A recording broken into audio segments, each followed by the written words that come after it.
कृपया टाळ्यांच्या गजराने कलाकारांचे स्वागत करायचे.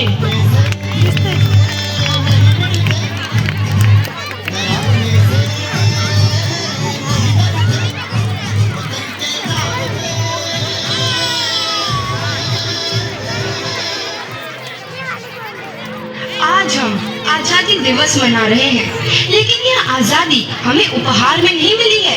इसके लिए एक लंबी यात्रा करनी पड़ी है, आजादी की यात्रा. इस यात्रा में हजारों लाखों लोगों ने अपनी जान की कुर्बानी दी. 1919 जलियांवाला बाग. आज हमारी बैसाखी का दिन है, लेकिन पूरा पंजाब बैसाखी नहीं मनाएगा. हम सब बैसाखी नहीं मनाएंगे.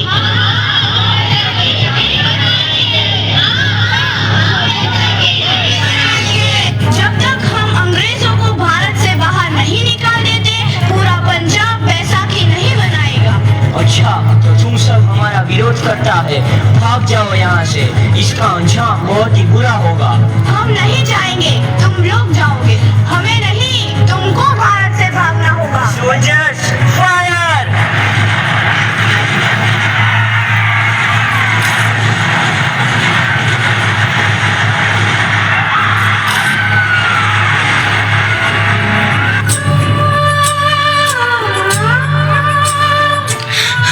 ये जमीन हमारी, ये धरती हमारी, ये खेत हमारे.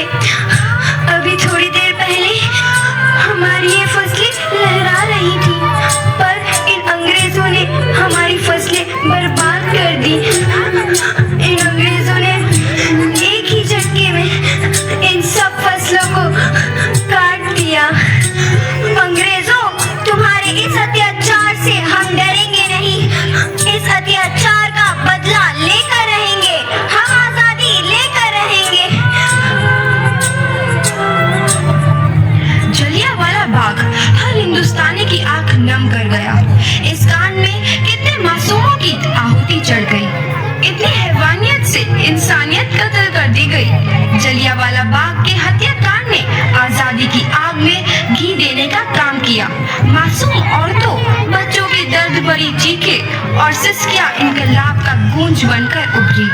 लाला लाजपत राय, भगत सिंह, राजगुरु, सुखदेव सरीखे क्रांतिकारियों ने भारत की इस जमीन से विदेशी दरिंदों को निकाल फेंकने के मंसूबे मजबूत कर लिए. 8 अप्रैल 1929 लाला लाजपत राय के नेतृत्व में साइमन कमीशन के खिलाफ एक भारी जुलूस निकाला गया. Simon commission, Simon commission, Simon commission, Simon commission, Simon commission, Simon commission, Simon commission, Simon commission, Simon commission. बेवकूफ इंडियंस, तुमको हमारी बात समझ में नहीं आती. Stop this. साइमन कमीशन नहीं मानता. I said stop this. Lala ji, आप आगे बढ़ो, हम आपके साथ हैं. लाला जी, संघर्ष करो, हम आपके साथ हैं. लाला जी, संघर्ष करो, हम आपके साथ हैं. लाठीचार्ज करो!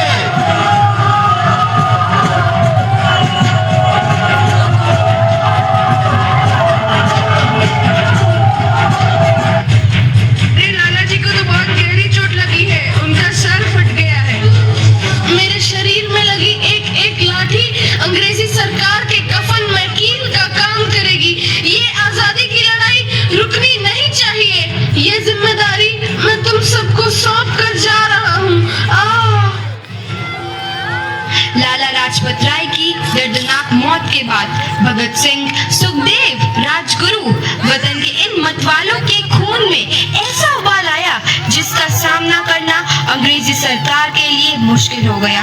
अंग्रेजों को करारा जवाब देने के लिए स्कॉट और सैंडर्स को मारने की रूपरेखा रची गई.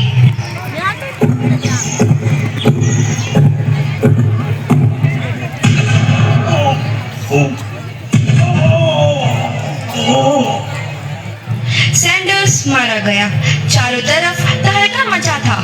दीवारों पर लिखा था, लाला जी की मौत का बदला ले लिया गया है।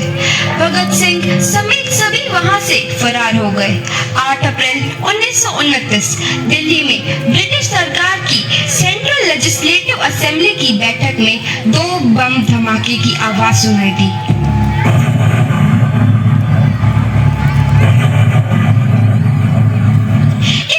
ने अंग्रेजी हुकूमत को हिलाकर रख दिया। इस घटना को अंजाम देने वाले भगत सिंह, राजगुरु और सुखदेव ने अपने आप को अंग्रेजों के हवाले कर दिया। 1930 को अदालत ने अपना फैसला सुनाया।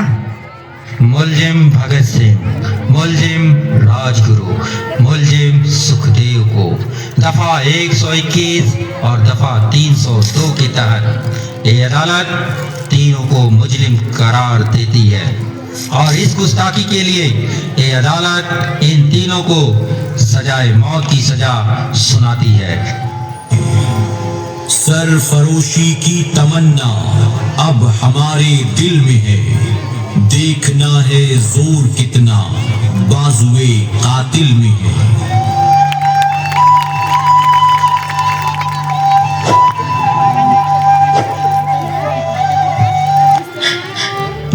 की हाल है तेरा?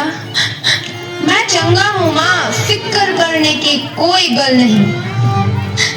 पुत्र, मेरा दिल तेरी तरह पत्थर दिल नहीं होगा। तेरी ये गला सुन के मेरा कलेजा फटे जा रहा है। माँ, मेरा दिल कोई पत्थर जैसा नहीं है, एक वतन परस्त का दिल है जो मेरे देश प्रेम के जज्बे को ताकत देता है। बेटा, मेरा लाल। माँ, आज मेरी तपस्या पूरी होने जा रही है। जे तू रोई तो मैंने तकलीफ होइया। सोच, तेरा पुत्र आज शादी करने वास्ते जा रहा है। फर्क केवल इतना है, वो घोड़ी पर नहीं फांसी पर चढ़ने वास्ते जा रहा है। आज तू क्रांतिकारी की माँ है, कल तू एक शहीद की माँ होगी। माँ। पुत्र भगत, तू इतनी छोटी उम्र में हम सबको छोड़ के चला जाएगा? तूने जिंदगी में देखा ही क्या है पुत्र? मैंने अपनी माँ देखी है, जिसने मुझे एक ही बात बताई है कि बेटे, अपने देश के लिए एक बार मरना 100 बार जन्म लेने के बराबर होता है। अच्छा माँ, अब आशीर्वाद दे, आखिरी बार विदाई लेने का समय आ गया है। भगत, मेरे लाल।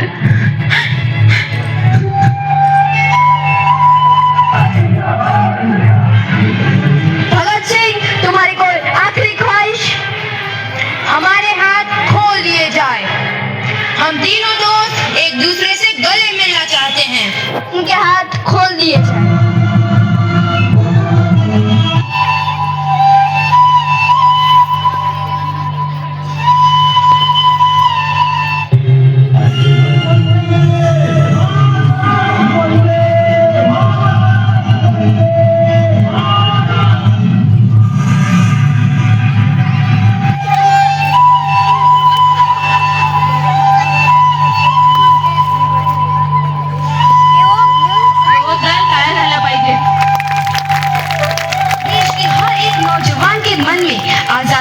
नई उमंग हिलोरे लेने लगी।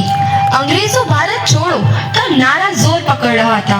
सबने एक आजाद भारत का सपना देखना आरंभ कर दिया था।